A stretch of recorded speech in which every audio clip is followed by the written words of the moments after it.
In the sweltering August of 1974, a man named Caleb Vance walked into the massive AT&T switching center in downtown Houston. He carried a lunchbox and a technician's certification that identified him as Silas Coen, a low-level maintenance engineer from Ohio. What the security guards and the thousands of employees in the building didn't know was that this quiet man with calloused fingers would spend the next 12 years living inside the world's most complex telecommunications web. He was acting as a human filter for the CIA. For over 4,300 days, Vance would sit in the humming, windowless rooms of the long lines department. He was ostensibly fixing relay switches while secretly monitoring the private communications of the global oil elite and Soviet trade delegations. This is the true story of how one operative turned a telephone exchange into the most productive listening post of the Cold War. He captured the secrets of the 1970s energy crisis before they ever reached the White House. The operation, designated Silent Echo, was born from a desperate realization in Langley. By the early 72nds, the Soviets had moved their most sensitive discussions away from embassies and into the commercial infrastructure of the American South. This was where oil deals and technology transfers were being negotiated. The CIA didn't just need to tap a phone. They needed someone who could live inside the machine. They needed a resonator. Caleb Vance was 31 when he was pulled from a signals intelligence unit in West Berlin. He possessed a rare neurological trait, the ability to isolate and memorize specific vocal frequencies, even in a room full of static. To his handlers, he was a biological recording device. To the world, he was Silas Coen, a man who preferred the company of copper wires to people. The preparation was grueling.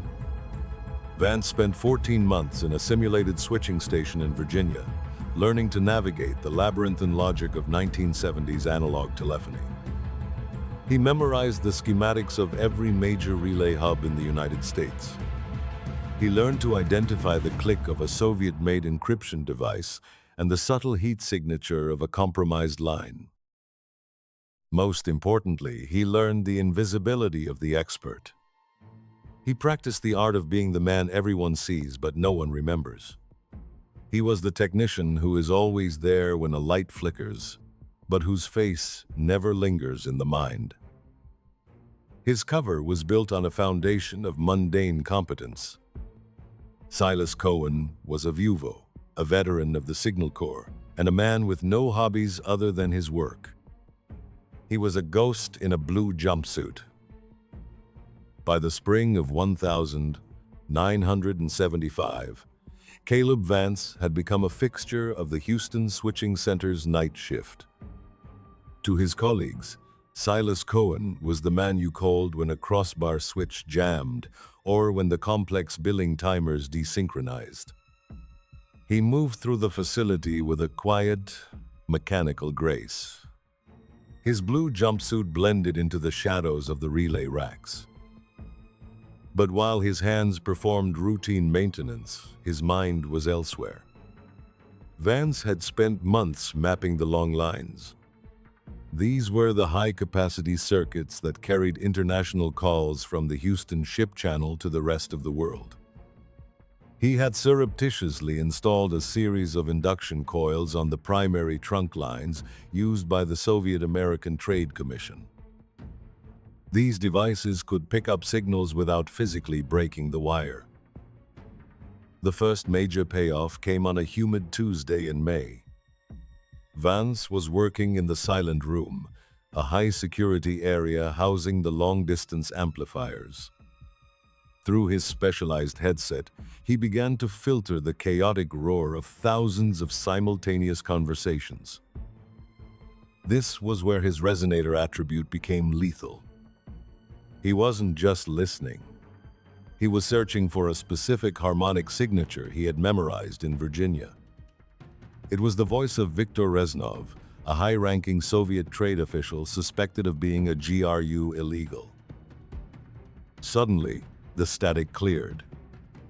Vance's brain locked onto the frequency. Reznov was speaking to a contact in New York, discussing agricultural machinery shipments from the port of Houston. But Vance heard the subtle, rhythmic pauses in Reznov's speech. It was a verbal code. The conversation revealed that the machinery was actually a shipment of specialized drill bits destined for the Siberian oil fields. This was technology that was strictly embargoed under American law. More importantly, Reznov mentioned a friend in the harbor who was facilitating the bypass of customs. Vance didn't have a recorder. He couldn't risk carrying one. Instead, he used his auditory memory to print the conversation into his mind.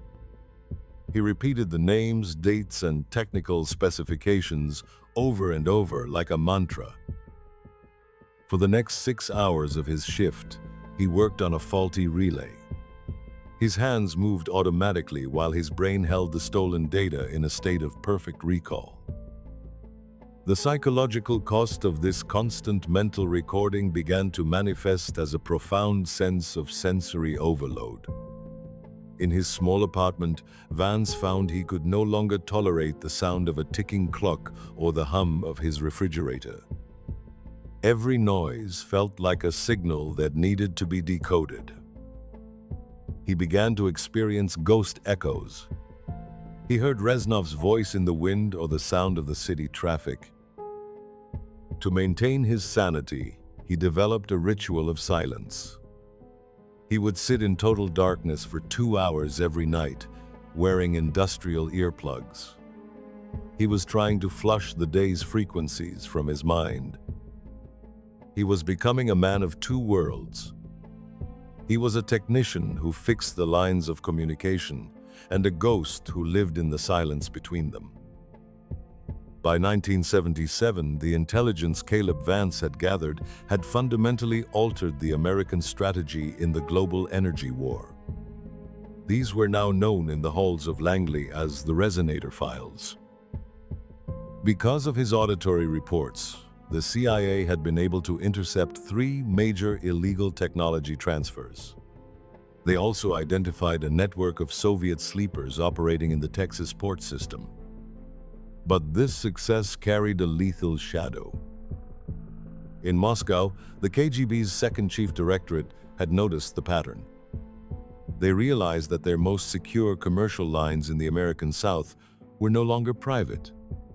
They didn't know how, and they didn't know who. But they knew there was a ghost in the Houston switchboard. The crisis arrived in the form of a routine technical audit initiated by AT&T Corporate Security. Vance immediately recognized the signs of a deeper infiltration. Among the American auditors were 2 men who didn't carry themselves like corporate bureaucrats. They were too observant. Their questions were too focused on the specific trunk lines Vance had compromised. His handlers had warned him that the KGB often used consultants from international firms to conduct proxy sweeps. For the first time in 3 years, Vance felt the cold weight of genuine exposure. If they found his induction coils, the trail would lead directly to the night shift maintenance logs. It would lead directly to Silas Coen.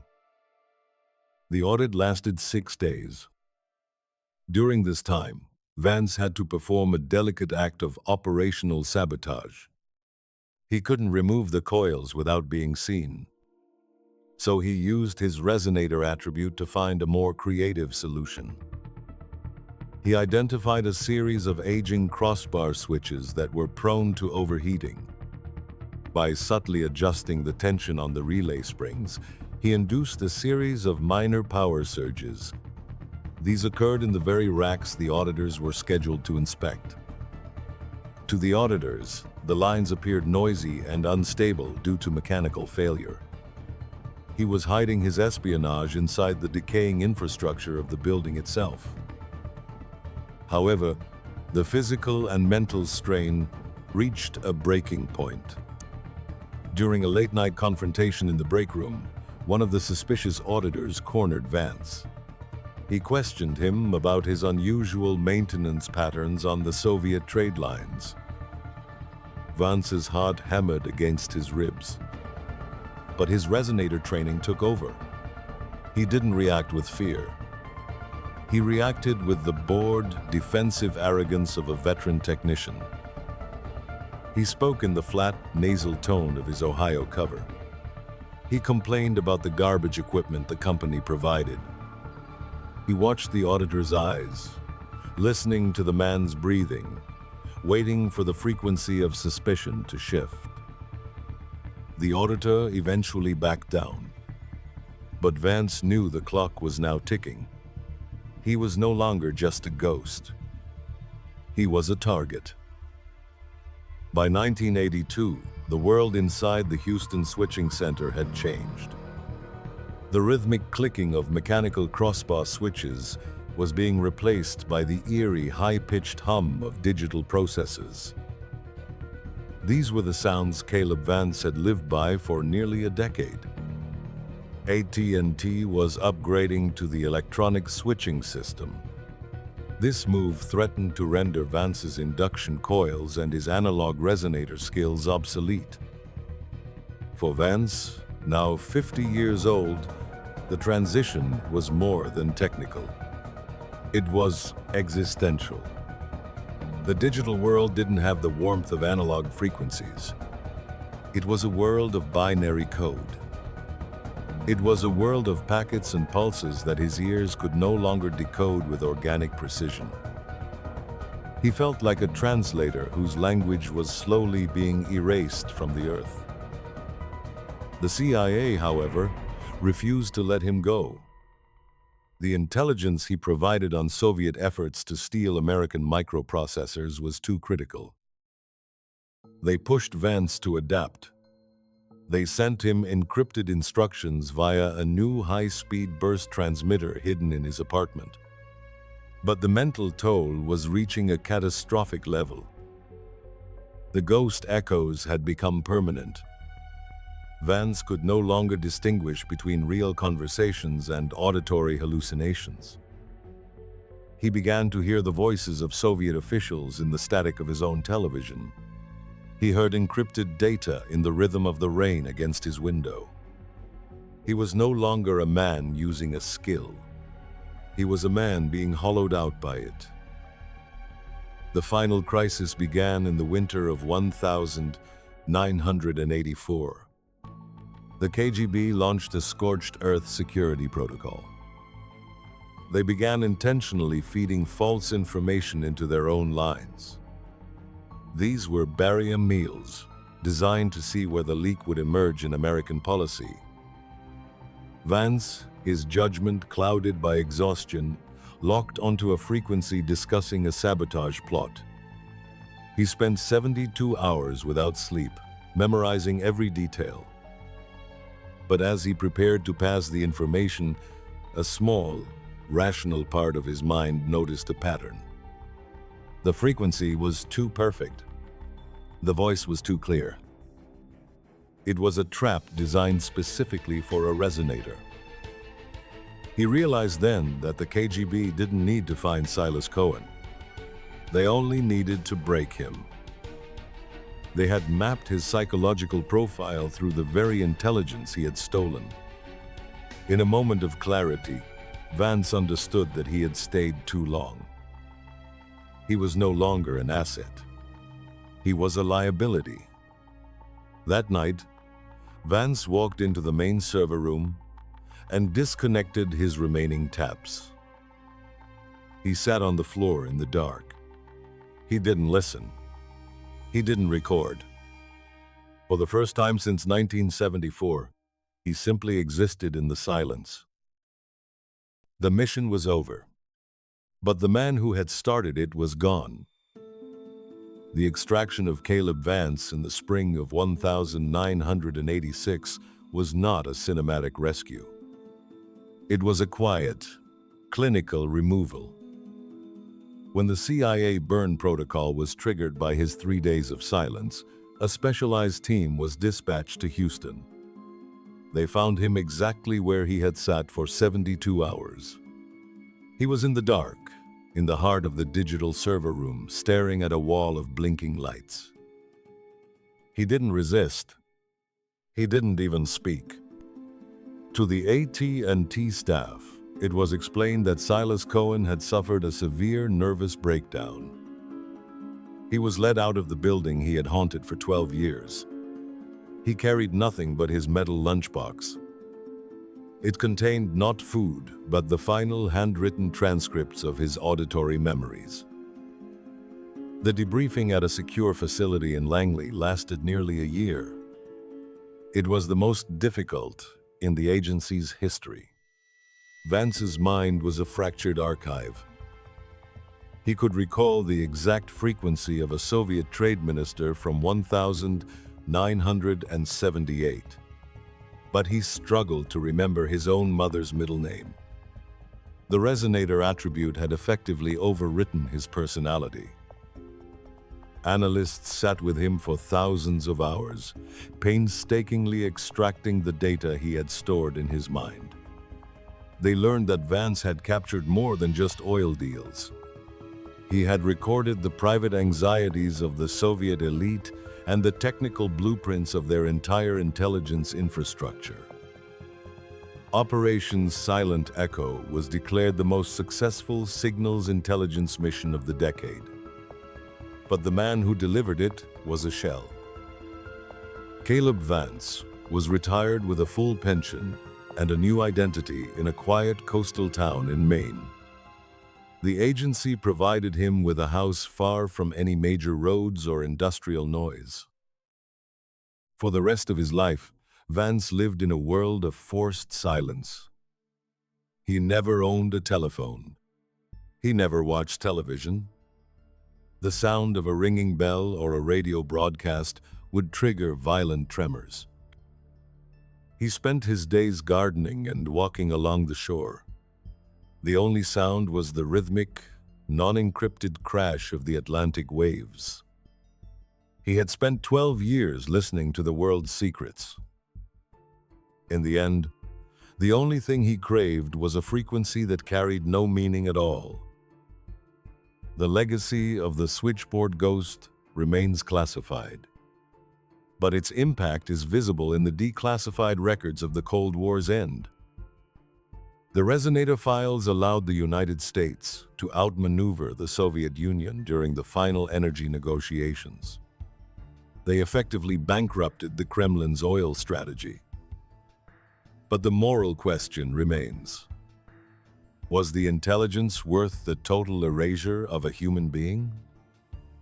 Vance had given his ears, his mind, and his identity to the machine. He died in 1998. He was a man who had heard everything, but had no one to tell his own story to. In the silence of his Maine home, the only thing that remained was the echo of a war fought in the wires.